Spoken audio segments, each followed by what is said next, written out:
सड़क के आसपास सुरक्षा व्यवस्था को पुख्ता करने के लिए वहाँ सीसीटीवी कैमरे लगे होते हैं, लेकिन बॉर्डर इलाकों में नज़र रखने के लिए और वहाँ की सुरक्षा व्यवस्था पर किस तरह से नज़र रखना है उसके लिए भी एक विशेष कंट्रोल रूम होना चाहिए। एक ऐसा ही एक चलता फिरता कंट्रोल रूम भी आप देख सकते हैं, जिसका प्रयोग जो है बॉर्डर इलाकों में किया जा रहा है। और इस तरह के जो विशेष तौर पर जो स्वदेशी ये निर्मित ये वाहन है, और इस वाहन को क्या कहते हैं, किस तरह से इसको बनाया गया है, और ख़ास तौर पर मेक इन इंडिया के तहत जो जिस तरह से इसको तैयार किया गया है, इसको आप देख सकते हैं कि विशेष तौर पर काफ़ी आधुनिक तरीके से, काफ़ी छोटा और बहुत शानदार तरीके से बनाया गया है। इसमें तमाम जो उपकरण ऐसे लगे हुए हैं जो बॉर्डर इलाके में किस तरह से अपने सीमा इलाके की वहाँ पर निगरानी कर सकते हैं। इस वाहन को समझते हैं कि इस वाहन की खासियत क्या है। सर, सबसे पहले आपका नाम मैं जानना चाहूँगा, आप कल्याणी से हैं, और इस वाहन के बारे में बताइए किस तरह से काम करता है। जी, मैं मुनव्वर इनामदार बोल रहा हूँ। ये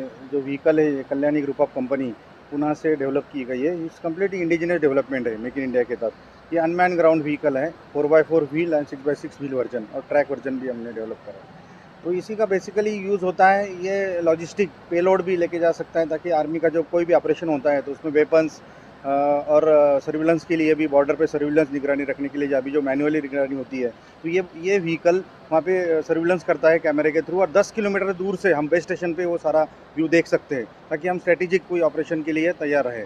इसका मतलब है कि अगर किसी बॉर्डर इलाके में अगर हमको आर्म्स भेजना है, अगर अपने जवानों को वहाँ पे भेजना है और गोला बारूद भेजना है, तो इसके मार्फत से इसको भेजा जा सकता है। बिल्कुल बिल्कुल, इससे भेजा सकता है। इसमें रेशन की वो भी भेज सकता है, वेपन भेजा जा सकता है, और लॉजिस्टिक इसका 350 केजी पे लोड है, और उसका 750 केजी। तो इतना आदमी जवान जो है आर्मी के, वो इतना नहीं कैरी कर सकता, और ऑपरेशन भी करना है और इतना कैरी करना है। तो ये ऑटोनोमस है। इसमें 350 केजी, 450 केजी और 750 केजी के 3 वेरिएंट है हमारे। तो उसमें ये सामान जाके जहाँ पे ऑपरेशन चल रहा है, बॉर्डर एरिया में, कोई भी एरिया में, वहाँ पे हम ये पहुँचा सकते हैं। तो इसमें टायर लगा हुआ है, लेकिन दूसरा जो है वो आपके ठीक पीछे है, इसके बारे में बताइए। इसका टायर तो है नहीं, लेकिन ये ट्रैक वाला है। बेसिकली ये स्नो एरिया में होता है। स्नो जहाँ पे स्नो एरिया होता है, बर्फ़ वाली एरिया में, और डेजर्ट एरिया में होता है, उसी में भी इसका यूज़ होता है। और माइनस टेम्परेचर में, जैसे हाई एल्टीट्यूड में होता है, उत्तराखंड है और अपना लेह लद्दाख है, वो एरिया में जहाँ पे टेम्परेचर होता है, स्नो होता है, वहाँ पे ये ट्रैक वाला यूज़ किया जाता है। और व्हील वाला भी करते हैं, लेकिन ये ज़्यादा कारगर साबित होता है। तो एक तरह मुझे बताइएगा कि जिस तरह से अगर इन वाहनों का अगर प्रयोग करें तो इस किन किन देशों में हो रहा है। हालांकि मेक इन इंडिया है, लेकिन आने वाले वक्त में किन किन देशों के साथ चर्चा हो रही है, कहाँ कहाँ आगे इसको बेचना या इसको इसके बारे में प्रेजेंटेशन दे रहे हैं। अच्छा, ये तो अभी ये जो ट्रैक वाली व्हीकल है वाली यूरोप कंट्री में ऑलरेडी डिप्लॉयड है। अभी बाकी कंट्रियों में भी, अफ्रीकन और यूरोप कंट्रियों में भी इसका बातचीत चल रही है।